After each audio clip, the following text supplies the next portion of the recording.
So welcome to the Laura and Benny show. Thanks very much for having me, guys. Pleasure to have you. It's actually, it really is, because I'm looking forward to this chat. We've got Derek Burke Wedding Band in with us. Formerly Derek Burke, I suppose. Were you just formerly just Derek Burke, and now you're Derek Burke Wedding Band? Well, no, I was always probably formerly. Oh, you're your man from Crystal City. That's it. I was never Derek Burke. I was always. Oh, did they go, your man from Crystal Swing? I still get that to this Do day. you? Yeah. Okay. Yeah. Or else you could be just walking down the street, or you could be in a shop, and you get the odd look. You're your man. And I'd say, yeah, I'm your man. From that family, I'm your man, that's right. who did the singing. Yeah. What's the name of the band? Is it Crystal Springs, or you get all give us a tune. What was it again? Yeah. I think that'll always be there, though. I think Crystal Swing, because it was such a big thing as well, though. Like for your whole family, it was such a It was a huge part for you, your life, I suppose. It was. I was on so I was doing my leaving cert at the time. Were you that young? I suppose you would have been. Of course you would have been. I was doing my pre-exams. Yeah. I had just turned 18, and I was doing my pre's, and I was in the middle of the pre's. Yeah. I was very, very lucky. I had a very, very easygoing year head at the time, and he was great friends with me, and he was into hunting and that as well, shooting and that. And, country connections, can't beat it. Yeah. You've just been talking about the Springer dog. The dog keeps getting a mention on the podcast. That's right, Springer dog. I didn't hear you getting into the same line. I just have to get myself a gun now. Don't get her dog. If your dad wants her dog to run around with her, that's fine.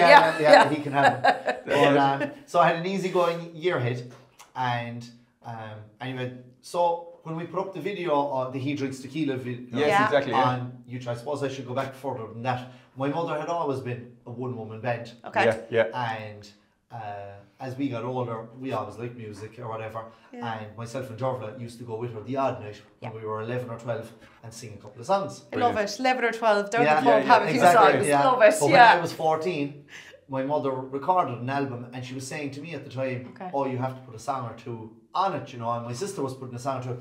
And at that stage, then I was getting that little bit, I suppose, that teenager, I don't know, do I really want, do you know? So I put two songs on it. Okay. Brilliant. And she had her album launch. Okay. I don't know what it was about it, but there was maybe 500 or 600 people. It was the biggest crowd we'd have ever, or she would have ever had at the time. And I went up and I sang my couple of songs. Okay. And it just hit me. The crowd was there in front of me. I kicked into another level of what I was never ever be doing on stage. You embraced it, It just came natural. Endorphins like lifting through. Things just started happening that I couldn't even explain. And after that, I was out with my mother. Every night she was out playing then. I actually was singing full time. So when I was from 14 on, I was out 3 nights a week, every week. That's mad. And that was my... That was your training and learning, because I was going to say, like, you've great showmanship and great crowd control, because we saw you in the jungle of Clancy's on a Friday night, and it was just incredible. Like, but you have that professionalism and how to kind of deal with a crowd in so many different scenarios and different situations. But like your training, instead of like being like the one-man band and then learning through the pubs, you've gone the other way. You went kind of like the real razzmatazz from the start. You know, you went the opposite way around. Which I suppose I did in a way, and that's probably because of family nowadays, you know. But we recorded, so we done that album launch, and I went with my mother then, and I was out the 3 nights a week, and then we started to get busier, and we started to move away from kind of the bar work, and we started doing anything called the social dancing scene. So we would have played for the big bands like Brendan Shine, or you know, like Denver, or whoever might have been playing, or we would have been on before those bigger crowds as well. Bigger bands. And exactly. We're just moving into another level. Okay. So when it came to filling out my CAO in school, I went into the teacher at the time or whatever, and the guidance counsellors. I said, you're grand. I said, I'm going to take a year out, I'm going to try the music and stay with it, because we were actually very busy, and we had more work than we could do, because I was in school, and like I remember often like we had a midweek, we used to go to Kilkenny, and you'd come back again and go to school in the morning, and there was a lot of work there. So I said I had, and the leaving cert year, and the leaving cert was coming as well. But anyway, of course, so we recorded then. There was a man called Hugh O'Brien. He has a program called Hot Country. It's a country and western program. And at the time, it was just we were just slightly before. YouTube was there, but it wasn't that big at the time. That's right. It was just there. But everybody was recording songs and putting it on YouTube. So we said, we better do something. So that first album we had, the only song, or the only song that we had done a duet was He Drinks Tequila on it. So we said, three of us will be on it. So look, we'll just use that song. That's the only reason He Drinks Tequila was picked. Brilliant. So he came in, we done that in the Blarney Castle Hotel. Because we used to play there the first Tuesday of every month. We had a regular gig there. And he came in early and we recorded it. It was just a low budget video. There was no expense, there was no practice. Done 2 or 3 takes in it. He needed a couple of edits and that was all he needed. Brilliant. So he put it up on YouTube, and so when we'd watch it every so often, you'd see 150 views, or we'd go next week we might have 200 views. Oh, it went down one day with 10,000 views on it. And for then that was like 1 million views now. So anyway, it was fine. Maybe that evening went back on 15,000 views. Okay. So anyway, she rang a couple of people and said, I think we're being hacked. It's a scam. It's a scam. It's a scam. There's something going on here. That doesn't seem right. Who are these 15,000? Where are they all coming from? And by the minute, it was 1,000, That's crazy. And anyway, that was fine. Following day, phone rings at home. It was the Showman show. That's unbelievable. It was one of their researchers. And she rang my mother and she was like, you're the band Crystal Swing. And she said, we'd love to get you on. Oh my God, you're such a big thing. And my mother was like, sorry, you've got the wrong number. That's it. This is 021. It was nearly a case of that. And anyway, next thing, Mum picks up the phone anyway, the researcher said to my mother then, she's like, you do realise you're a YouTube sensation at the moment, and at the time you were one of the first, and that's why Crystal Swing is so well remembered in Ireland. So you set the trends for going viral. We were actually one of the first biggest. That's amazing. Viral via the internet, I think. Same year, then the Rubber Bandits were there, and that, but they were a month or two after us. Slightly different though. Slightly different. You weren't thinking about putting the bag in the head. No. And you were bringing the horse. No. Or the Honda Civic. Although now that you mentioned it, I'm going to do it. Did you mention to me on the call you have a Honda 15? No? I have. I have a couple of motorbikes actually. I actually have a collection of motorbikes. Brilliant. Yeah, I love them. Tell us a few of the motorbikes, because you've got 7, was it? 7? Incredible. Where'd you keep them? Is it vintage motorbikes? It's kind of like, it's snowballs. I have from the oldest, I have a 1963 NSU Quickly, so it's like a pedal motorbike. Wow. Pedal started, now there is 2 gears on it. Then the next one up from that is 1965, and that's an old Cockridge. The first one was a old Waterford Ridge, BKI. And then the 1965 one is a rally runabout. It was actually sold brand new in Middleton. It's an automatic bike. Again, there's pedals on it, but you could pedal it. Yeah. You can drive it. I can see you pedaling down the road. Once you pedal it, it takes off. But I'm on the way. But the beauty about that bike is, I think anyone should own one of these bikes. Because you could drive it to the pub, and you can flick a lever and you can cycle it home. Yeah, so technically, And the engine's turned off on it. That's it. They could do nothing to you. Car that was doing nothing wrong. The Healy Rays will be onto that. That's right. But isn't that great? So it was originally sold in Middleton, and then you picked it up. I bought it. That's great that the connection and you're into the plates and the connection and kind of trying to keep it local. Yeah. So I got from that into a Honda 50, a Honda 90, Suzuki GN 250. Honda DeVille 650, and the biggest bike is the BMW RT 1150. Did you get time to actually get them out, or are they more keep them pristine? Do you know what? No, the biggest thing is that I have 7 motorbikes, I have 3 tractors, and I have like 20 or 30 tractor implements. And it's just kind of, the implements now, they're fine, you wouldn't have to service them. Like, by the time you just keep 3 tractors, 7 motorbikes, my wife's car, my own car, and I have an old Ford Fiesta, but it's 06. I don't know, it's not old. But at the time when I was buying my car, they were offering me €500 for it. And I was like, no, it's perfect. I'm going to keep it. It'll get old someday. That's nice. And I left it in the shed. Brilliant. Just go up and back. So it's worth nothing probably still. It's worth very little at the moment. There's no NCT or tax in it. But it's like those old motorbikes. They go up to a certain level, but then they clear. And what does the wife Claire think about all this? Her father is 10 times worse than me. Oh, really? All right, so and that's how I met Claire. Through all that stuff. So I'm lucky enough. She's grown up in a household where that's always happened. So she's just used to the chaos of it. Her brother. She has a brother. She actually has two brothers, and one of our brothers, the doggy's up to sail off. Sorry, Benji. Come down and leave me alone. You're grand. She's like cake. She just wants to. She wants to be part of the wedding bench. We have to give a shout out to Claire. Claire made these. There's a job there for her. Yeah, like the amount of cake is ridiculous. Like that's unbelievable. That's just I'm brought it really to a new level. going to have to walk again later with her. Yeah. My wife is a chef by trade, but she's the manager in the Grumpy Bakers in Middleton. I do love the Grumpy Bakers. They're in Cork as well. Yeah. And so they're Claire's own cooking. She made those herself. I'm very excited for this. So thank you, she's Claire. very talented. Thank you, Claire. Yeah, there we go. Not to stop talking about tractors for too long, but like Fiona was in earlier. Fiona Kennedy, the singer, and she was nearly giving it all away. She was like, and I sung at Dervla's wedding, and Derek had all his tractors out, and you want to see them. I was like, stop talking about the tractors. But that's next week's interview. That's great. But like she said they were so impressive, and for something like that, like a family occasion, isn't it great to like get the tractors out, kind of bring them out and show them off? Isn't it great? Look, it's a bit of fun, and when you're younger, I suppose you love, like now if I was probably doing it now, I probably wouldn't be as kind of, we have to have massive fleet of tractors. But at the time, even at my own wedding, there was 28 tractors. So 28 tractors, and was it like did you do a convoy?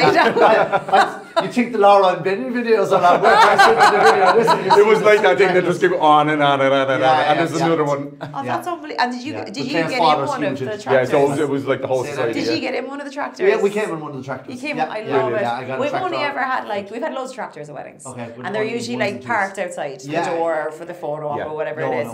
But I've only ever had one bride, like she came to the church with her dad on the tractor. And Claire done the same. So she came on the tractor with her dad, and she went away with me in another tractor. Love it. Love it. That's great. Country weddings though, you have to keep it country. Yeah. That's what we're into. My friends are into all that. I love it. And it's just something different as well. When we go up through the town of Middleton then, because like Middleton would be my local town, say from where I live, and it would be Claire's local town. So and we had the reception in the Middleton Park Hotel. So we came up through the hotel, or up through Middleton. So it was great back going through the town. And did you have the Crystal Swings song blaring out from the tractors? Tequila. Spraying tequila from the tractors.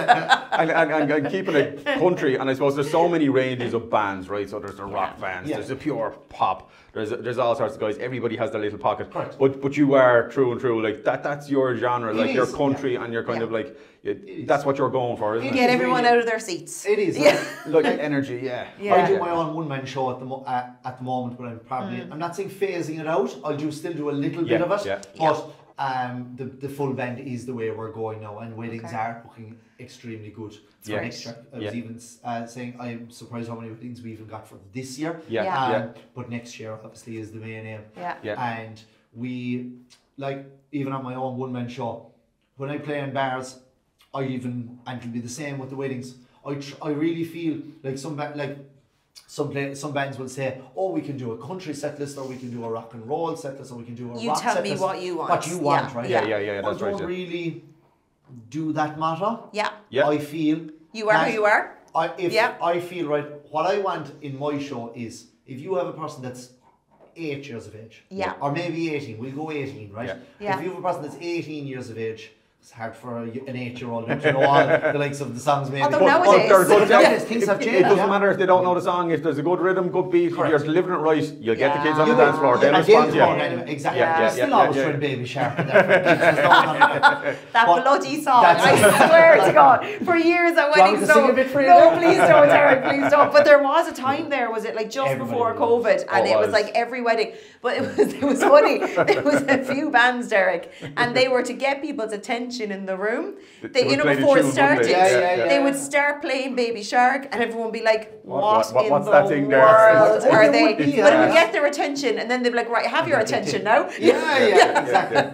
But you were going to say, like, about the 8-year-old, like, I suppose the whole broad spectrum from 18 to 80, like, that's it. 18 to 80, that they all can go away and say that they knew every song. Right. Like, we all know, look, you're Sweet Caroline, and like, realistically, I find, and I've been playing since I'm 14 years of age full time, right? Exactly. At 12 o'clock at night, or 12:15 at night, what songs will everybody come up and ask for? Sing the Fields of Athenry, Grace. They are the songs. That's the songs that work. And what I do want is, like, we just say, Like an 18 or a 20-year-old might be different because they'll be after a few drinks and at 12 o'clock at night, once they're jumping around, they're happy. Yeah. But you know, people that maybe are in their 70s and 80s, they're not so much into the drink side of stuff. They want to come and they want to enjoy the band. Yeah. They don't want to be blared the head off if we do try and keep the sound at a nice level. Because a lot of bands say, a lot of people, we all been to weddings ourselves, and you say, they were great, but the band was too I'm good. researching earplugs at the moment, not that. Yeah. But just so we're so close. We're so close to the speakers when we're photographing stuff. I do find sometimes we're in the car and he's talking to the way home and I'm like, I don't know what he's saying to me.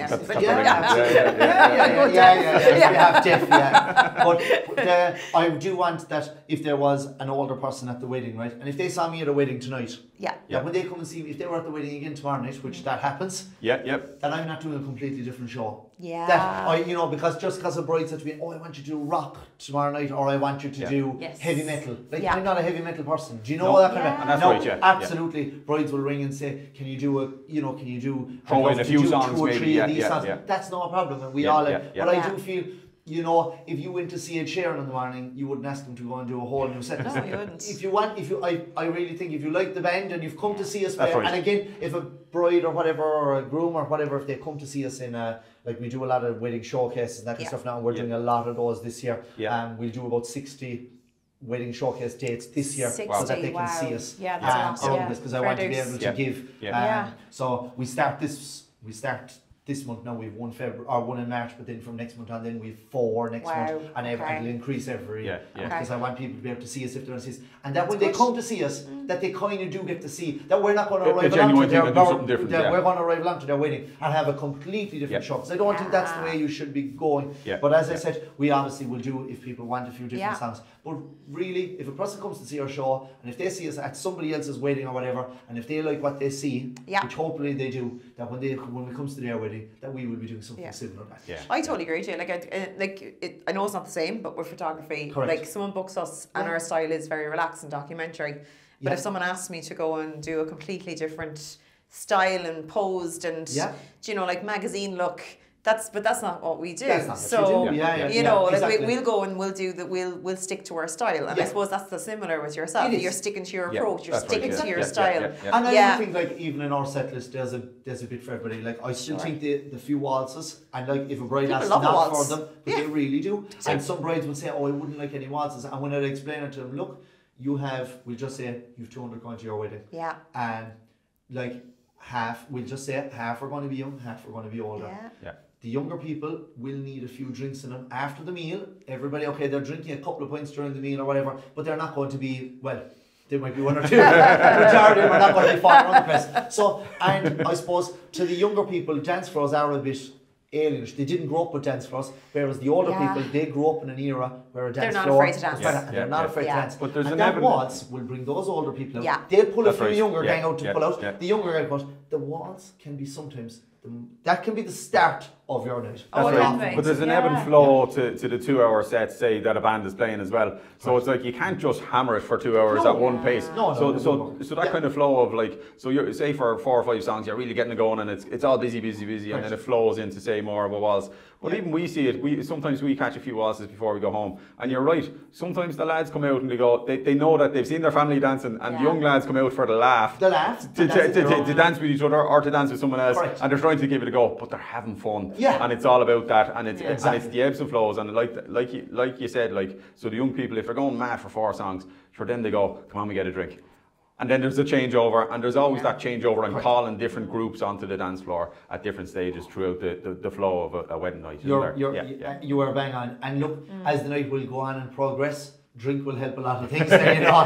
And chances are there's no sober on that dance floor. exactly. And hopefully, look, that we cater for everybody that's there, you know. And look, it's like I'm very, very lucky with the we got a best pal. She's like your best friend. She just wants to join the band. She just wants to join the band.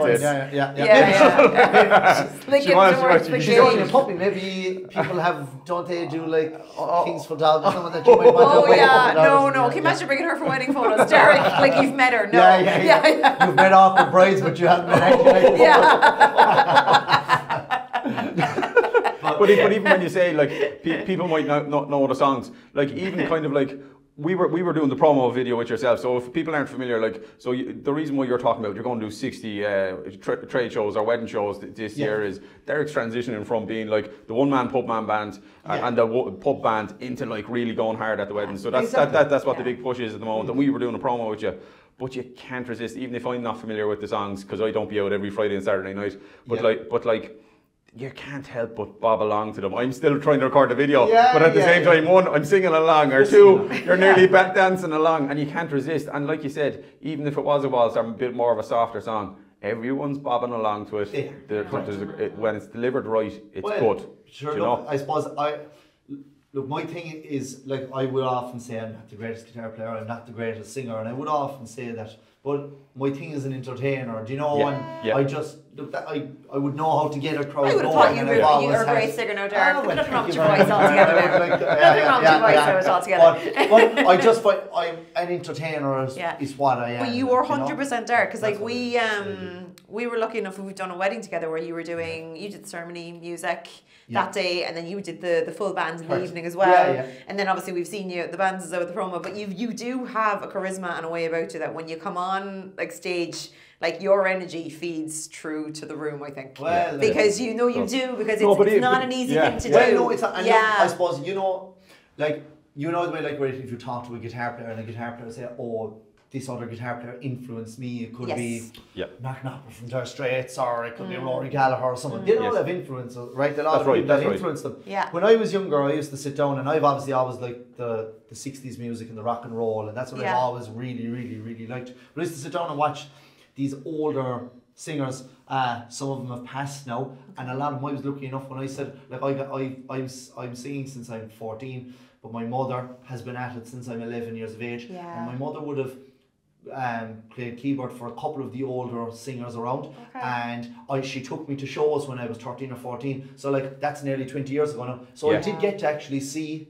That's amazing. The only one I didn't get to see was Joe Dolan. Wow. I got to see most of them, but I never got to see Joe. Which would have been amazing. And my father my father was all into, like, my father would be all into like Rory Gallagher, and went to see him in concerts and all that kind of stuff. And we went to an awful lot of events. And I asked him once, I said, what was your favourite band? Like, and you compare now, Rory Gallagher was heavy, right? Exactly. And my dad would have liked a lot of that kind of heavier stuff, right? And he said, I went to see a lot of bands. He said, but you know what? He said, there was no show like a show. Yeah. He don't say for a reason. He just had it. He said he came out onto the stage and he just bang. He just had it, like. But I would have watched a lot of different entertainers down through the years, and fellas that maybe people wouldn't have heard of. There's a man up the north called Hugo Duncan. He's extremely, and I would have studied and I'd have watched these guys, because it wasn't watching what they were singing. That wasn't the thing at all. I wanted to see how was he eye contacting, how was he getting that crowd in, or I suppose when I play guitar, even on my own one-man show, or be it, I never watch my guitar. I never watch my fingers. My fingers will know what to do. I don't need to be watching second them. nature. I've been at it long enough now to don't need to be watching them, right? But I do need to watch the people, because they're there to see me, and I will be watching. And I don't know, I just watched them fellas, and I studied what they done, and they were the older generation fellas. That's right. Now Hugo is thankfully still performing and still has a very, very successful, and there was other people as well, but I would have watched all those fellas and watched what they done. So you pick up little tidbits from all of them, and kind of like, how to same as a guitar player will watch somebody. Might be like yourselves. There's probably been different photographers who YouTube videos, and they'll give you tips and tricks. I would sit down and I would watch those fellas and see what would they do, see their little one-liners. Well, I was about to say, to show how sharp you are and how you get to read the room, is the first time we met you, you were sharp, you were quick, and we listen back to the audio, it's hilarious, because like you're having a joke with Laura, you're like, Laura's happy in the corner, and you're keeping going, and it was just kind of like, it was playing the room, it was realising the photographers were still there, the room's getting going, and it's kind of like, and a wedding is like that. It's not like a pub whereby if the band is paid to play in the corner, it doesn't matter what's happened. No. If the wedding's there, the wedding can turn and ignore you, and it's about getting the party going and getting it going. And you're sharp and funny and witty and spotting the moments, and that's important, isn't it though? Look, I think we're being heard in for people, like the whole purpose of a wedding, and like I often, and that's, like when I said, well, if I'm not the greatest guitar player, I can sing and I can keep timing and I can do everything like that. But do you know, like for a ceremony, you need to be able to hit the high notes and the big songs. I'm not a belter song at all. But when it comes to a wedding, it's all about the entertainment. The reason a person is hiring you is they want to get their crowd going. Yeah. And that's where, that's my niche, that's my market. And I wouldn't try to do anything else because I know that's what I'm kind of. And again, we actually, do you know what we're getting a lot of as well as a lot of the GA dinner dances and great crack we're going to festivals and you see all that kind of, it's the same kind of, even though it's not a wedding, but it's the same kind of scene, like, you know, it's the same idea. Yeah. People are coming for a meal, there's you know, I suppose they're celebrating, be it a matches that they've won throughout the year, the same as the bride and groom are celebrating that they're getting married, and this is much the same as well, you know. But it's kind of like weddings, they suit you so well though, Derek, because the thing with it is, right, there's loads of wedding bands out there and everyone does their own thing. We've seen them all. And it's kind of a case of some lads are they're brilliant musicians and they've got amazing voices and they're unbelievable bands and they've got these amazing setups and all this. But when it comes to the entertainment factor, when it comes to the interaction of the room, so like with a wedding, it's different. So like people have been going since maybe 6 a.m. that morning, hair and makeup have arrived. And then they've been interacting with possibly hundreds of people all day long. And then you fill them with 4 courses of food. And then you come out. And you have to get them. Exactly. And then you say, I want you up and dancing for the next 2 hours. There's an art to it. So there is. They're like, cause I've seen it all, Derek. There is an art to it. I'm trying to be nice about it. There's an art to it. No, there is, because it's kind of a case of you can't just come in, plug in a few amps, grab your guitar, and just say, and now we're going to have the first dance, and just start playing. I expect them to come out. It just doesn't work that way at a wedding. So it's kind of like having that like showman personality where you're the energy, you're the vibe, you're let's get going. You do, But look, it's no different. And every man for his own job, or every woman for its own job. You know, like very inclusive there now. Very inclusive there. Very careful nowadays. But it's like, look, it's like you trying to get somebody to smile. You know, you have techniques and ways now of getting a person to switch on that smile because they might be used to being in front of a camera. And look, I suppose it's the same with myself. But I'm very lucky. When I was setting up the band at the time, then when I knew last year I had just over 20 inquiries, and I've been straight up about it. I had just over 20 inquiries last year for weddings. Because obviously the year before that was COVID, and there was nothing happening. No. Actually, just previous to COVID, I was talking about maybe probably wasn't a great time to get into it. Thankfully, I didn't, because it might have turned me off completely. It could have. But I said then after COVID, a year in, people were asking. I was like, no, look, COVID's gone now. There's no bother about setting up. So, like we would have played with a lot of good musicians down through the years with Crystal Swing. Like we've played with them all, like, you know, and like I've done hundreds of weddings with Crystal Swing down through the years. But when it came to setting up the band, I was like, you know, I feel a wedding. People are obviously, you know, a wedding costs a lot of money, and they're expecting. If they're paying a lot of money for the band, but I want to give them the best quality, and all my musicians have all played with the big bands down through the years. They've all played. They've all been. They've all toured. They've all done America. They've done everything. You know. So, and I want to have that level. It's the very same with my sound equipment. And again, actually, you were speaking there a while ago about how loud some bands can be, and I know it myself. That's right. Yeah. Look, and even I suppose we're all.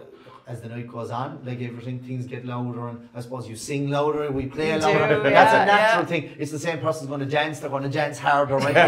But especially at the start of the night, anyway, you know, you need it soft. And look, if the party's going to get going, it's going to get people get louder, everybody gets louder. That's going to happen. Well, you don't want to send Granny to bed because Granny can't sit in the room. And Granny has to stay. Granny has to stay in the room. And I often say, right, you can have all the friends in the world saying to a bride, oh, the band were brilliant, but if the mother comes along and says, that band were useless, they were too hard, they were too loud, mother knows best. And it'll be mother, but if you keep the mother happy, or the father, right, though. I don't worry about the brides. I worry about the mothers. Keep the family happy. And if they're happy, everybody's happy. Correct. And one thing I say, like it's there if we're trying to give people a bit of tips and stuff. Oh, good God. She's really Sorry, going she's killing a teddy. She's sick of this interview now. She's that's it. But it is like it's expensive.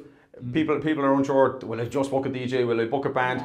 Like the price is the price. Bands are expensive. It's a big outlay and stuff. But you're buying all the things that you've mentioned so far. The experience that you have and the showmanship. That's what people are buying. Is kind of the showmanship, the experience, the band, the operation, and it's human interaction as opposed to just if you're just going to go to a DJ. If they're unsure and they're like, will we, won't we? That's what you're paying for, isn't it? Like when you were speaking there a while ago about the and I know I went slightly off the topic about how loud, you know. You're loving this loud subject. Go on, tell me more. I'll tell you no more, right? Tell me more. Trick of the trade now, right? Go on Trick now. of the trade. But if you're sitting in front of me, right, and if you're sitting here, right, and I'm playing here, and the speaker is just here, okay, you're about a metre away from it there. Yeah. Well, my speakers are designed that if you go 15 metres back, okay, that level what you are here should be the very same level back there, okay? Yeah. It should be the same level, and after that then it starts to drop. Whereas if you go with cheaper speakers, you'll have to have it blaring here to get it back 15 metres, and after that you even have to blare it louder again. So it's all about having quality. Like vibrations. And this is the other side of it, like as you said, it's like brides might say, oh, they're very expensive as photographers, the same as, they're very expensive as bands. Why do you think they're expensive? They're expensive, and the sound equipment we use, to be honest with you, right, and I will do this, now I'm lucky enough, we have 2 sets of PAs, most people would just have one, but from Crystal Swing we used to have 2 because of doing big, like we were doing theatres. Different areas, exactly, like we would have been doing, like, you know, say, I don't know, we'd say the Rochetown Park Hotel and hiring it out and putting, and there'd be 1,000 people in there, because we would have had guest artists on, so we had to have massive gear. But for when I'm upgrading my next set of, I'll probably do this next year, it's 44,000. Wow. Just for 4 speakers. I could do it with 2 actually. I could do 2 speakers, 2 bassements, but that gives me no spare. And and I bring a spare of everything every night. So every night I go out, I bring a spare. Outside, if anybody went out and looked into the back where all the stuff, all the equipment is, there's a spare speaker, there's a spare basement, there's a spare mixing board, lock the van. There's a spare, they can rob it if they want, but I prefer that they know it's there now. It's okay, everything is tracked and we can follow it to wherever it goes. But we have a spare of everything, because if something goes, could be miles from home. This is experience again, there. I just I couldn't. And like I was playing once, and I was lucky enough, I was playing before. I was down in Clashmore actually playing. There's a big place there called Mayo Rocks. Okay. And I was just playing, and I was in the middle of my set. Normally it's when you plug something in, it mightn't work. Goes, in the middle of the set. I was about 40 minutes in. I wasn't even doing a fast song, I was doing a slow song. There was a bang behind me, and one of the sides of the amps in the mixing board went down. Luckily enough, I had another one up in the car, but if I didn't have another one up in the car, where was it? It would have been a different show, I actually wouldn't have had a show, because the mixer drives the whole thing like water. But so we bring a spare everywhere. But that's the level where that's only just for 4 speakers, 4 basements. Now, on a given night, I probably wouldn't have to bring in that amount of speakers unless there's a huge wedding altogether. But I have to have spares, and if I didn't have the spare, but I would buy we have 2 sets, I'll trade those 2 in and I'll upgrade them. But that's the level of expense. And that's only just that, not to mind all the, you know, the guitars, all the leads, the monitors, the lighting. We also then, if brides want, we do extra things as well. So tell me more, Derek. Tell me more. Tell me more. Are you going to renew the vows now? Tell me more. 10 years is coming up. I was taunting her there. 10 years? We might get a gig out of this. He's going to start selling to us. But what we do as well is, it just depends what level brides want to go with that, but we bring in another man, because obviously, you know yourself, after the meal, you literally have kind of 45, 50 minutes to get set up. You do? And people need that bit of a break anyway after a meal. They want to go out and have a fag or have a chat. Right? And while you touch on that, so that people, again, another tidbit, so it's when you get access to the room, you need a setup time, isn't it? Because people are like, my band is going to start this time. It's like, well, they need access to the room. So if you get access to the room, you're kind of like a 45-minute setup, is it? And then which is on the fast end. And then 45, 50 minutes. Roughly, if you've no interference, what's your rough time of your show? And then do you play through the break? Do you break with the food? How does that all work? To give people an idea of the wedding evening. We play our show all together, if we took no break, is about 2 hours, 10 or 15 minutes. Now what I always say to brides is, right, it obviously varies. Look, if a bride and groom have only 70 or 80 people coming to their thing, right, and the bell is being rung at 5:30 or 5:45, we'll say. They're in, like, realistically, by 7:30 or even 8 o'clock, they're going to be finished and we could be in, right? So we'd be in, we're set up, we'd be going before 9 o'clock. And we might have to play 2 hours straight through. Then, in that case, then you have the other case of where you have 300 going to the wedding. The bell is being rung at 6 o'clock. The best man is going, and usually what I say actually, the bigger the wedding, the longer the speeches. So true. It is, you know. I was laughing. My saying this year was bigger and longer.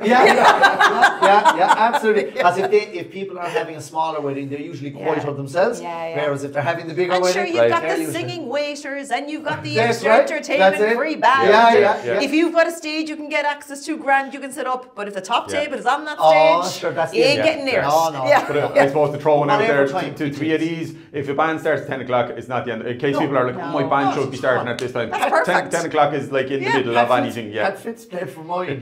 Go on. Pat Fitz comes up in all. No, that wasn't my wedding. No, Pat got out of the air on mine actually. Indeed. No, it was my sister's wedding. My sister's wedding. That's gonna be we had a man called Derek Burke. No, he was still quite late. I know he definitely was, but that wasn't his fault. That was our fault.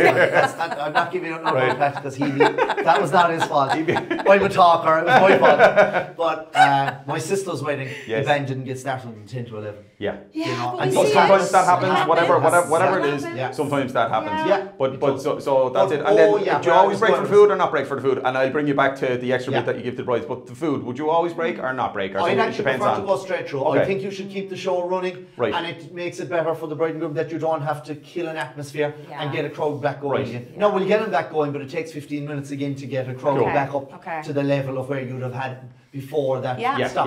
But when you do have a break, so we'll just say, right, I'm just picking a time for instance. We just say 11 o'clock food or something. Yeah, we start at 10. And I'll say to them, the manager and the hotel, what time would you like to do food or what time are you aiming for? He'll say to me, look, we'll be aiming for 11 o'clock. I'll say, that's perfect. So I'll be kind of watching out. Then you'll start, you know, to see him coming out with the teas and coffees, or you might see a few trays of sandwiches coming out.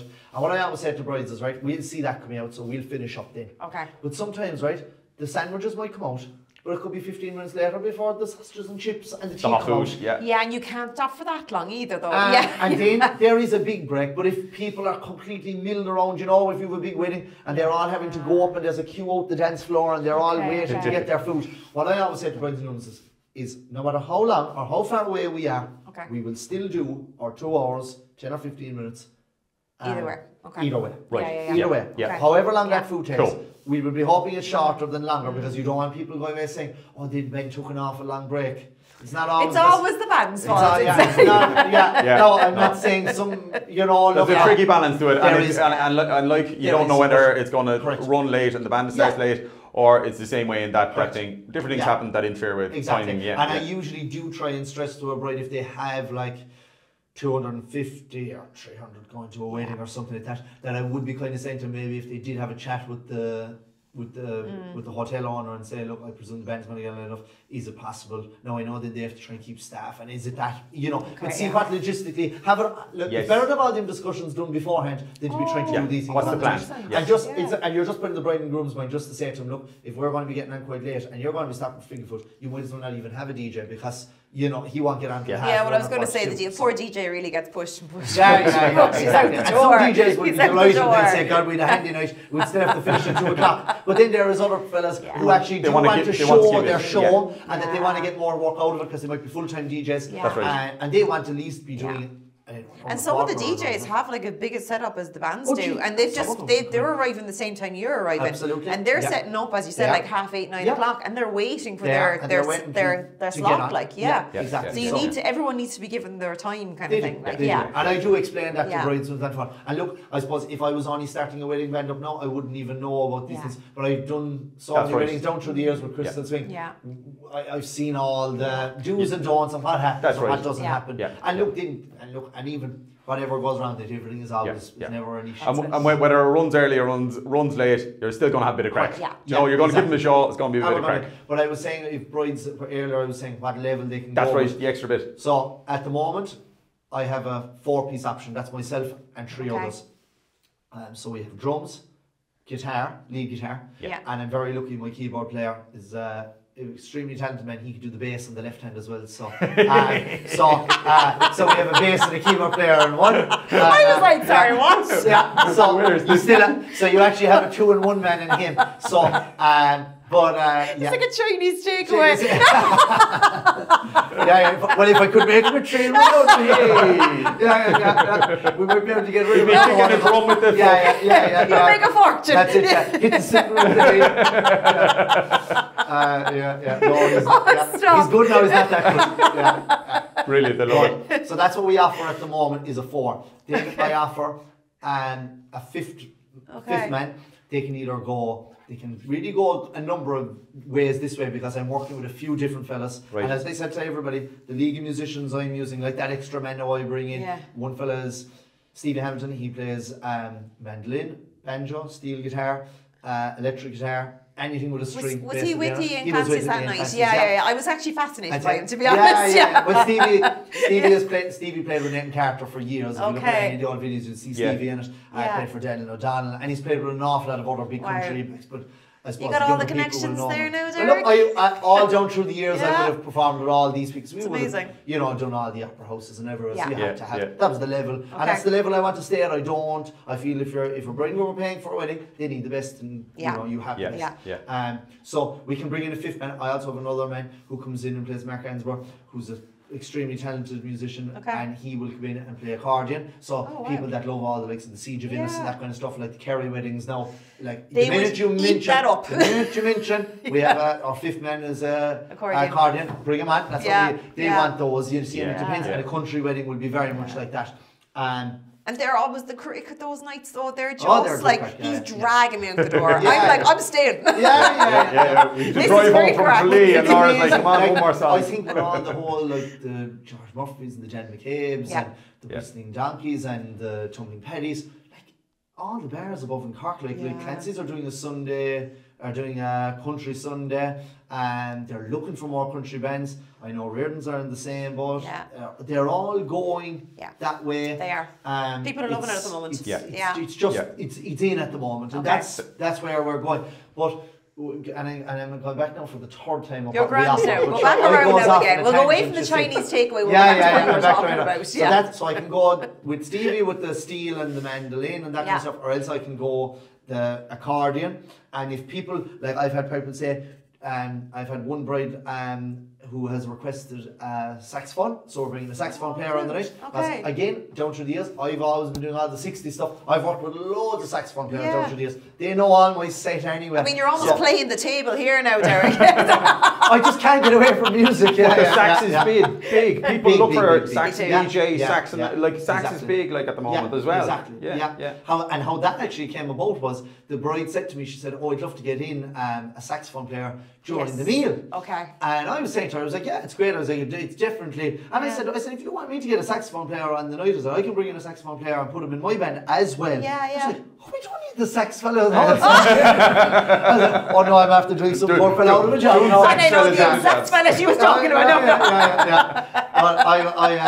He probably is actually. So I'd say that man didn't get the. Listen, sure, what can you do? That man can't be got anyway. He's too busy. He's too busy. And I didn't do that out of spite. But I just said to her, I said, if you want this, I said they must like sax. And I said, if you want me to bring in a saxophone, I can bring you one too. But that's great that you're that diverse that you can still perform the way you do, but you can bring in all these extra musicians and all these extra types of instruments, but still stick to what you do, which is amazing. But I have my niche band, or 4-piece is what we're doing. Probably I would say at the moment it's looking kind of like 7 out of 10 weddings are 4, and in the other 3 where you have the bigger wedding, or you're going down to Kerry, or you're going down over to Clare, those weddings, actually we're going to probably be doing a little bit more over the Clare direction as well. Are you going to go Clare way? We're working with a kind of a promoter that way. Encouraging that side as well. But that's just all at the discussion stage at the moment, because we only launched 5 weeks ago, and I can't believe already how much it's incredible. I'd say things are going to take off pretty quick now, Derek. We'll be hoping on you. Look, I don't stop until that's my wife Claire. Like even if I had a problem at home or something, if there was something like she I just was bakes out, you a cake and says sit down. We just said my guitar was acting funny. You can't leave it go. No, I would go. I wouldn't sleep. I'd come home. I'd set the guitar up. Claire, come down. Would you be the same? You'd be the same. Yeah. Oh, take until you drop. Yeah. You're dead right. You find the solution. I'll just be a minute. Laura often says that. That was we'd be back-to-back weddings, and like we wouldn't get home at say 1 o'clock in the morning, and it's a bit of a long day, a lot of driving kind of thing. And I'm like, right, okay, sort a couple of things out. I have to get some sleep before we're up first thing again in the morning. And I'd roll over, and sure, like you'd be like, what fucking time is it? And it's 4:30 in the morning. You're gonna go, oh Jesus Christ, what is he doing? And it's not that there's something wrong. He's just the same thing, something along the lines, and he's like, I have to get this before I go to sleep. And like what I'd often say, I probably look, if I set it all back up tomorrow night, it'll work fine. But no, I still have to see if there is a problem. But the next level we can offer as well then is, if people want it, is we'll bring in because we have it all at home, so we'll bring in all the trussing, so we'll put up all the silver bars on the back of the stage with the big black curtain and the Derek Burke, and we'll put all the lights up in it. Very good. We'll have all the lights up on it. We can, if people want, we can bring in the drum raiser, so the drummer is up off the another level, so that you have like a tier. But obviously it depends on setup. Like if people have if we have 45 or 50 minutes to set up, obviously I need a crew that can come in to get that up. We can get it up, no problem. And like it's like and I suppose that's really aimed at the bigger weddings. But if people want to have that big show and they want to have, like if they're going to have, like, you know, we go to weddings and people have, like some people's wedding day, it's the most important day of their life, and it is a really special day. Like, I got married myself, and you want it to be right. That's right. And obviously we all can't remember the band you had at your own wedding, but it was a great day. We know that was the sister's wedding. They were both great days. But like people have all, you know, the candy carts and they have everything. The what's the word for the photo booth thing and the one for spin around. The 360s. So people do they want to say, what's the biggest package you can offer us? So we can do all that if people want to. But if we have, it's different if we can get in early and set up, then obviously that's it. But then if you have a wedding of 300 people, that's not really an option because the top table is going to be where the space is going to be used. It's going to be used. So, but it's just that option is there, and we have a couple of weddings in where we're bringing in, like, there will be, there'll be 10 of us. Oh, really? Floating around between band members. This is a full big band. And your roadies. And roadies. Brilliant. Exactly. And it's probably a rare time that they'll get you have more availability than in 2 years' time. People will be. It's tough to book a wedding band, so you've got to book a wedding band 18 and 2 years out is kind of the window, and then they booked up. So this is a rare time. But like if someone's looking to book you, they get the deposit down. Like you're open for 25, 26 bookings. Like at the moment, you're open for anything. I don't intend to stop me anyway. Yeah. That's great. He's a man on a mission. Again, if someone's not sure, the idea is roughly that you put down a booking fee and then you pay a balance later on. If someone's starting out and they're not familiar with wedding styles, that's the exactly. Kind of we only look for a small deposit because we feel that you know it's inexpensive. There's enough deposits being booked in general, whether it's hotels. The majority of people, if they're going to ring it 3 or 4 times, and you'll know by the end of the call. They want to go with us, and you start to build up a trust. And what I find too is, I suppose, with weddings, and I'm not even sure when this show is going out now.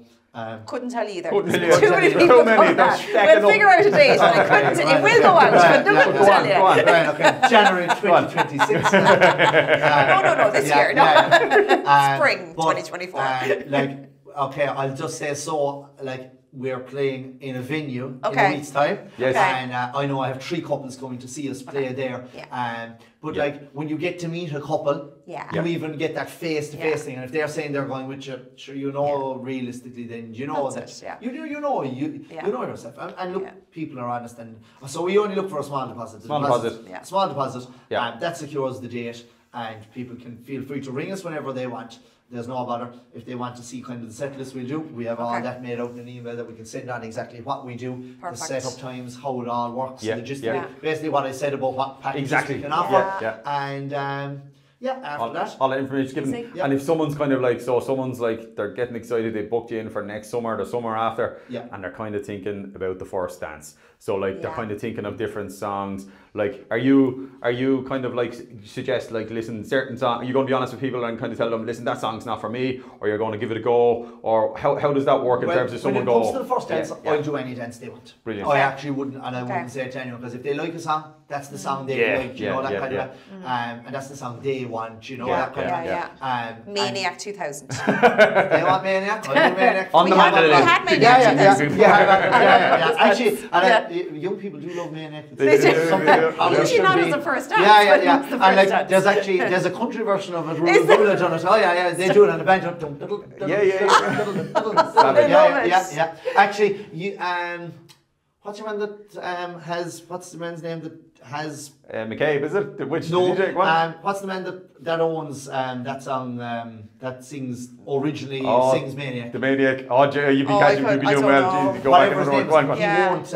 He doesn't believe in Spotify and that he doesn't. So you can't actually get the real. Like if you just want to play it off Spotify, that's not going to happen. It's the country one you have to put on. That's the one that's on Spotify. That's gas. If someone goes, we're going. And there's a couple of other bands now have done it as well since. Brilliant. But you're willing to try your hands at anything. It doesn't matter what the first dance. And what I say to some brides is, because this, and you probably seen this as well. Yeah. So if they want me to learn it, yes, I learn it with the band. Okay. That's not an issue. There's no problem. Yes. With a bit of notice, I'd imagine. And to be honest with you, the first dance kind of gets forgotten a lot.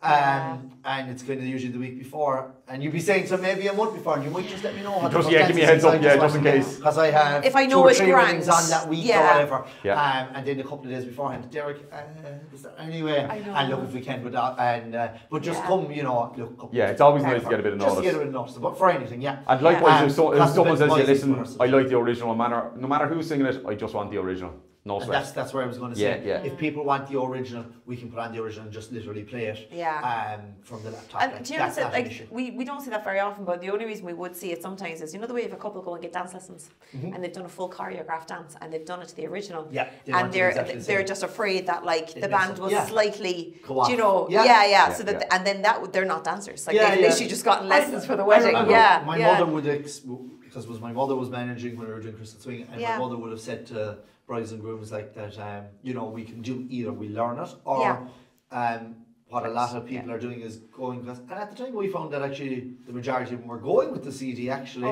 because they might say, oh, I always loved this singer and that kind of stuff. But no, it doesn't make any difference. We'll learn. It doesn't matter what it is. It could be heavy metal, trad, rock and roll, whatever it wants to be. We'll Sure, for Fiona Kennedy said she'd do a bit of Metallica, so that you never know. I have been asked to do some weird stuff down here. But you won't say no. You haven't say yes and I like that. I like that. No. If it wasn't whatever they want. Yeah. Because it's such an important part of the day. And a lot of people are very nervous about the first dance.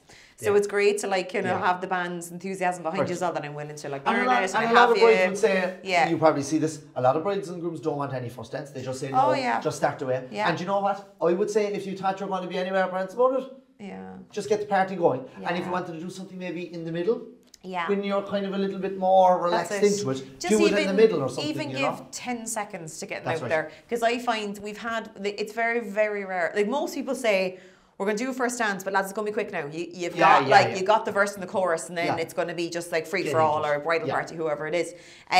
We've only had a few days where they've said to us, we're not dancing people. We're so allergic to attention in general. We just don't want the first dance.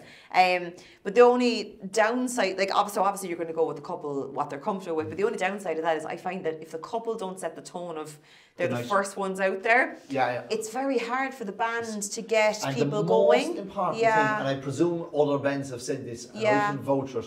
The most important part of a bride and groom's wedding night, if they want to have a good night, stay on the floor yourself. That's right. Don't if you're going to be outside chatting and talking to your friends out in the lobby all night. And I know some people are quiet. But if you want your wedding night, if you want your wedding night to be good, you are people are coming for you, so you kind of the people follow the crowd. You. That's right. They follow you, and if you're going to be outside all night, a person you might get the aunt or the uncle to go up on the floor, but the first cousins and the second cousins, they're not going to really want to manoeuvre out. The bride and groom need to be on the dance. That's it. And I always see wherever the bride and groom, if the bride and groom are out on the dance floor rocking, the floor will be always. Good. People feel I don't know, is it because they feel they have to go because the bride and groom are there and they'd be spotted? I think it's kind of they kind of feel like that's where the crack is. That's where the wedding's happening now, kind of thing. Because we had a wedding there on Friday in the Great Southern, and there was over 200 people at it, and it was 2 grooms, and the lads came on and they were very nervous about their first dance anyway,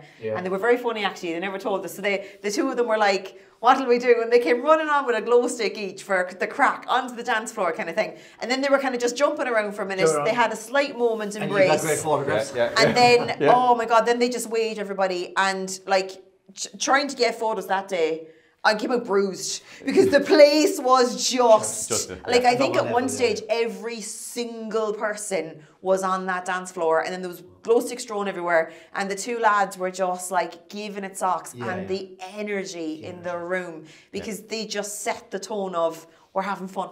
Let's do this. Like, it was amazing. It really, really was. It makes such a difference. Yeah. Now, we're not saying to you, you have to. But at the same time, it's nice to kind of, if you're going to pay for the band. It was important if a bride and groom or like will people dance or whatever. The best way you can help the situation is to go out and have a bit of fun. It is. Absolutely. And it just brings everybody, it does bring everybody. And I know, because you're great for like, from when the last time we were with you as well, like it's kind of, it's letting the room know first dance is happening.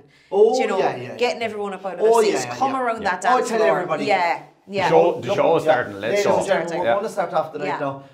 The bride and groom would love it if he would make a circle on the floor. Because I usually say that to exactly. We'll get a circle on the floor, we'll bring the bride and groom into the middle, and we'll start the first dance. And then it's a good way of getting everybody around to the floor. That's right, they're ready to go. They just have to step forward, and you're there. And secondly, what I often would say is, we'll just say you have, like, okay, right, if I go to a wedding, my wife is with me, right? The same as if yourself goes to a wedding. You need somebody to dance with. Whereas you're going to have lots of single people at weddings, and they don't have that opportunity to get out on the floor that often. I mean, this could be the moment you find your other person. It could be. You went in single and you came home. Derek Burke the matchmaker. Brilliant. But at least you have everyone on the floor, and once you finish that first dance, once we finish the first dance, we're banged and we're straight into it. And start with a song that everybody knows, because that's the most you want to keep them there. I don't know, say we'd start with Country Roads or something everybody knows, it's just some crowd pleaser or something simple like But everyone knows the words and they can sing along. Just want something easy for that first song. And those single people are on the floor then forward go, and they're dancing with a few people. It just breaks that. They've already did, so they've been up once, then it makes it easy for them.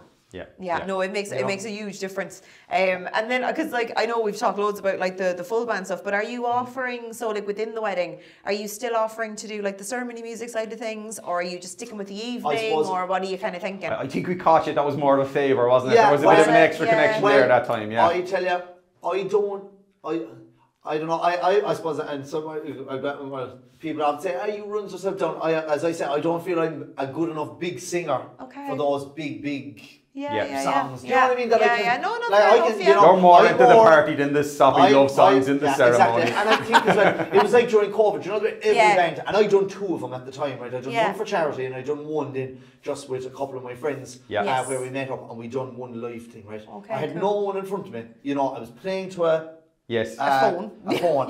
I got no buzz out of it. And I could see fellas sitting down every week, and they'd sit down for 2 hours, and I'd be like, oh my God, I'd prefer not to put my hair out. Unless I have a crowd in front of me. And that's pure boredom, though, I'd say at that point. The lads, they were like, I need to do something. I need to do something. Exactly. And I know, and like for the first 6 months, I enjoyed being off, actually. He loved it as well. I had a heart attack. Did you? But after that, then I started to miss it all right. And actually, it probably gave me the biggest realisation in life then, that music is really what I like. It's probably the same with here, Gene. And the reaction of people. But it's good. You realise what you miss. And you know what you like and what you respond to and what you're good at. And it's like as you say, sticking in your lane. Like there's no point in you showing up going, stay in your lane.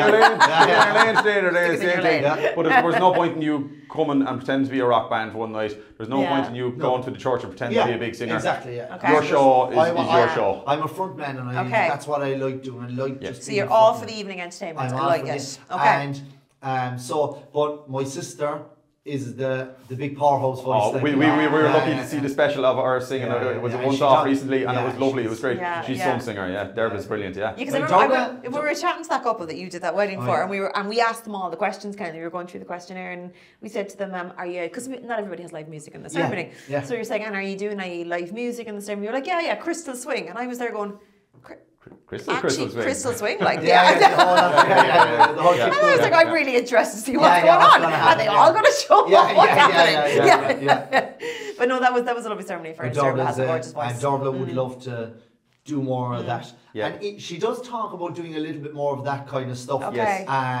But it's just logistically with her son. She has a severely autistic son, so it's just logistically. But it is something she does miss the music. She definitely needs to do something, because it's good for at home every day, and it is good for her to do a little bit. If she was only doing, she had one a week or something like that. Like I know for a fact, if she went and done it, We've done one to record, done one thing. Pablo has a, and I'm not just saying because she's my sister. No, but she would be highly sought after. Yeah, she would. One was excellent, and I was even kind of, because I was in different areas of the ceremony room. And like you could really hear it, but then when you were nice and close and you could see the way she was singing and going through the song, like it was impressive, like it really was. And I backed her that day then as well. But there's lots of options again. Sure, we know so many musicians. I know. I just want to like make it clear to people what you're offering. So I'm not so much going that route. But my sister is. If people wanted to do it and wanted to have it really special, because again, as I said to you, it's like when we're doing our own thing. I want to do it right with the band and everything, and I would. That's not my forte. I want somebody to have the best if they're going to have it. That's right. And my sister's really good, so that's why I would. That's why we brought her that day for that. Now people are asking me at the moment, are you still doing the one-man show? For the day twos, because I have to do an awful lot of day twos. At the moment, this year I would still have a lot of day twos that I do myself. But that's tricky, I suppose, with the band then as well, is it? Yeah, you've got a Friday, Saturday wedding. It's tough for you to do the second day. You know, I have men working for me, you could say, and I have to have enough. So if I'm doing if I'm playing a wedding on a Friday and people say, "Will you come back and do my day two on the Saturday?"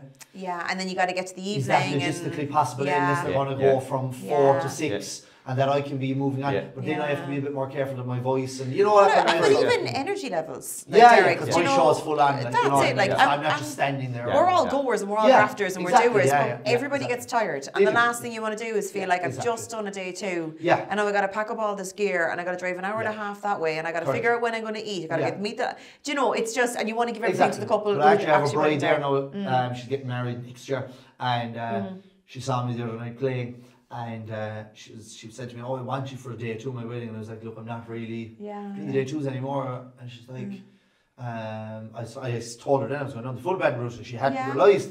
And she was like, "Oh, well," she's like, if we get you for the full band, will you do the day two then?" There you go, that'll be some show. That'll be some what second day is your wedding? And she said the wedding is Saturday. So I was like, okay, well, that's not too bad. Sunday could work then, you know. And could you imagine the full band now on the second day? I said, look, we'll work.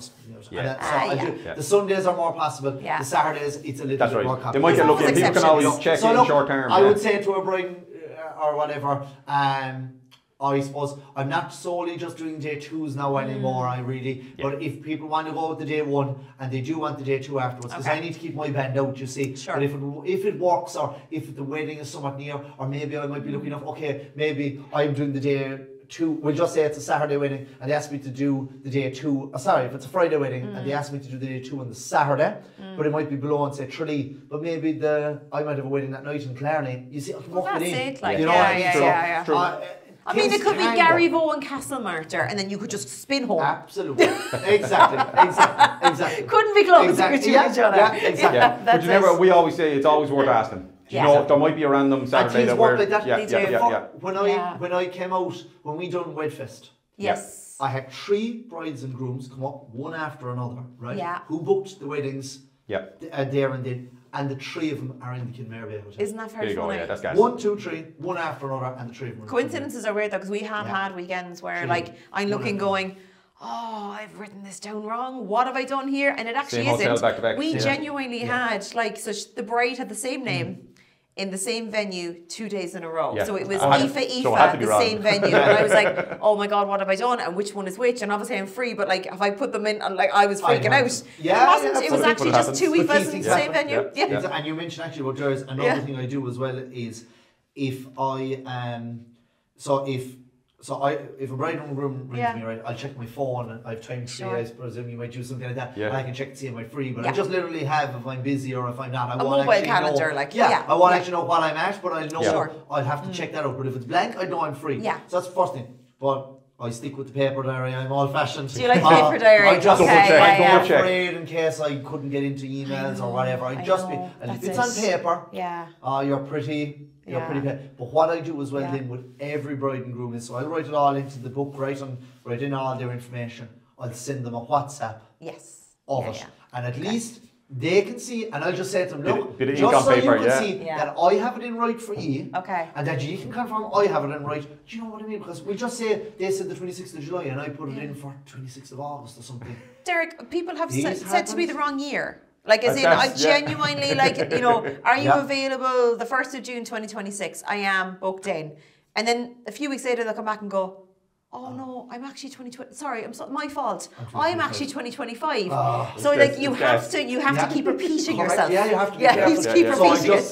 That WhatsApp photo is not just from their benefit, it's for my benefit as well. It's for both benefit because any of us can make a mistake. We're all human. And especially a wedding, geez, like you don't want to be around. And at least then if they can see it's in the diary on that page, well, look. Brilliant. That's it. Yeah. He'll be there. You're welcome, he'll be there. Yeah. So when are you, because I don't know when this podcast is actually going out, but over in the month of April, where you know where you're going to be, that people can see you? I have to check. He's getting the phone out. He's getting the phone out. Come on. Tell us there now. Where are you going to be? I'm not going to time tree for this now. I know. Do you have a haunt that you can be randomly found at? Do you have a regular spot where you the shed at the back. Yeah. Under a tractor. I can tell you now exactly when. 27th of April, we're in Casey's Bar, Clonakilty. 28th of April, we're back in Clancy's in Cork. Saturday the 4th of May, we're in the Arches Mallow, and I'll more than likely actually do the full stage setup for that because they have room. We're going to be, I think, in the courtyard. Okay, so that's one to look out for. That's number 4 if you're going to having a big wedding and you want the whole. But if you want to see like the big package, if you want to see the big package, we'll have the big. There we go. It's worth getting the phone out. We're going to Saturday the 4th of May. Saturday the 4th of May. Everyone put it in your diary. 18th of May, we're in JJ Coppinger's in Middleton. Okay. 24th of May, Clancy's Cork, and I could go on. Go on. But over the next couple of months, if anybody wants to go see you live. We have a couple of other things, and there might be more dates added onto that as well, because I've been, I think maybe the Grand and Clare and that kind of stuff. So there's a couple of, since we only launched this sort of 5 weeks ago, we have about, at the moment now, we have, as I said to you, we have about 60 live dates in at the moment now that plenty of to show the wedding band. To show the wedding band. I'm pretty booked out anyway because I have a lot of stuff going on with my one-man show as well. Like on an average year, I do over 300 gigs anyway. So I'm extremely busy. So and it's even busier this year because I have all the bands. That's right.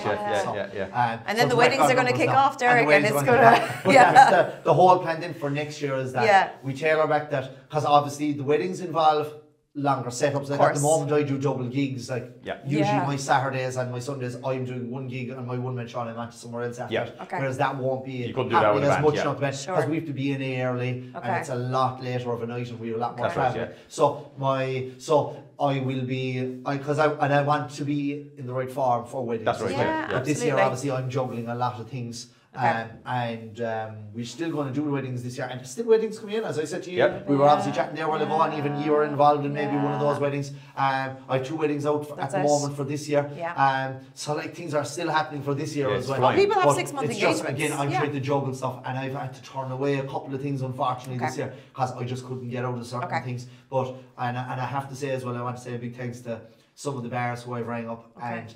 I'm actually very good. I'm very good. I don't get much trouble with my voice. I can do an awful lot of gigs. Well, you're well able to talk now, Derek. You're well able to talk. You're right. The band's supporting you. One, it's great to be working in the bands that you've been, or the bars that you've been working in the pubs. But I think you're saying is basically like with jiggling it about and making it work when I've someone never ever comes done up. jiggling, and I never cancel gigs. I really don't. In the last 18 months, because obviously I was doing a few things during COVID as well. There was one gig I could not do it. I just could not. My voice was completely flat. I got a bad flu and it just completely done me. It's the only thing I've actually. We're all human. So I turn up whether I'm dead or alive. I'm there. You know? And again, if I had to have actually done that, if the bar said to me, look, Derek, I'd have done something. I'd have brought in a couple of fellas with me that maybe they would say, "No, I just do one or two." I'd have done something, but I rang them back, and in fairness, it was a Monday after a bank holiday. Like, it's gonna be quiet anyway. We'll get some. Fair enough. So we were able to cover that one, but I don't let people down. Try and do whatever I do, and it's like this year. I'm way too busy, so I actually shouldn't be as busy as I am. But I want the band to get up and go, and I want lads to work. I want brides to come out and see us.